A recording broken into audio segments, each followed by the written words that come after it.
Bonjour, bonsoir à tous, merci à vous qui nous écoutez depuis votre voiture, dans le métro, dans le bus, en vous réveillant ou en allant vous coucher.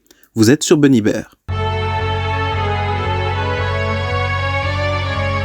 Au programme de ce podcast, on va s'intéresser aux épées. Ces armes cool qu'on imagine dans des combats épiques et sanglants sont en réalité bien plus chargées d'histoire qu'on ne le pense. Une petite définition s'impose, même si vous voyez tous déjà ce que c'est. Une épée est une arme blanche à lame droite et pointue, permettant de frapper des stocks, c'est-à-dire avec la pointe, ou de taille, c'est-à-dire avec le tranchant de la lame. L'épée comporte 5 caractéristiques principales. Tout d'abord, il a un pommeau, qui se situe sur l'extrémité supérieure de la lame, sur lequel s'appuie la main du guerrier au repos.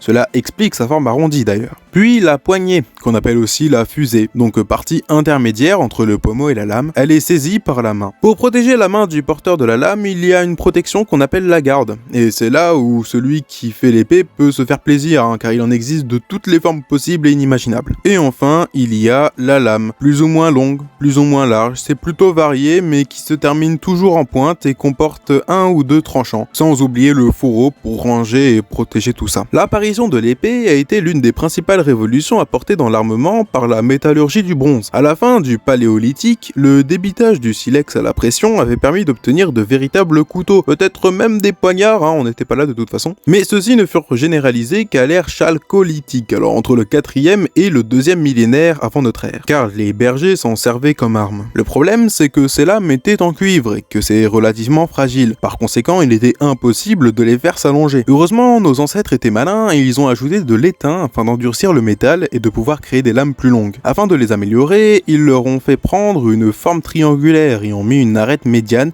qui se prolonge jusque dans la poignée afin que ce soit plus facile à saisir et à porter. Bah oui, ça devenait tellement lourd qu'ils ne pouvaient même plus forger l'épée et le pommeau séparément, c'est pour dire. Au premier âge de fer, donc de moins 800 à moins 450, il y avait de très longues épées, trop longues même, à tel point que les chercheurs se demandent si elles ne se tordaient pas tout le temps. Puis au second âge de fer, de moins 450 jusqu'à l'an 0, on sait que l'épée celtique était bien moins grande que le glaive des Romains. Puis les Gaulois, qui étaient celtes pour la plupart d'ailleurs, avaient des épées au bout arrondi, alors ce qui n'était pas pratique pour se battre contre les coups des stocks des légionnaires romains. Concernant le sabre à lame courbe, il n'est apparu que chez les Ibères qui vivaient en Espagne, avant de se répandre au Moyen-Âge chez les Orientaux qui s'en serviront pour se battre contre les longues épées aux lames toutes droites des chevaliers occidentaux. L'épée à longue lame fut utilisée pour pouvoir arrêter l'adversaire avant d'être à sa portée, mais l'accroissement du poids de l'arme en limitait le maniement, même lorsqu'elle était conçue pour être prise à deux mains. On précise la différence entre le sabre et l'épée, quand même c'est super simple. L'épée elle est droite et ses tranchants ne sont plus utilisés depuis longtemps, tandis que le sabre, lui il est beaucoup plus lourd déjà, et il possède une lame courbe qui n'a qu'un seul tranchant, mais dont on se sert encore. La pratique du duel pour mettre fin à des disputes avec honneur et dignité est la seule chose qui a maintenu l'épée jusqu'à la fin du XVIIIe siècle. Progressivement, l'épée a été abandonnée comme armement des combattants et elle n'est plus portée qu'avec certaines tenues de parade ou alors en escrime aussi. Notons toutefois que l'épée a survécu à l'épreuve du temps en étant présent dans l'imaginaire collectif comme l'arme d'un guerrier, d'un chevalier, d'un héros.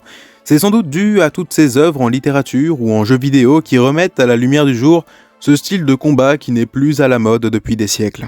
Merci à vous d'avoir suivi ce podcast. Alors nous ne sommes pas sur toutes les plateformes, seulement sur Instagram comme d'habitude. N'hésitez pas à venir nous suivre et on se dit à très vite pour un prochain podcast.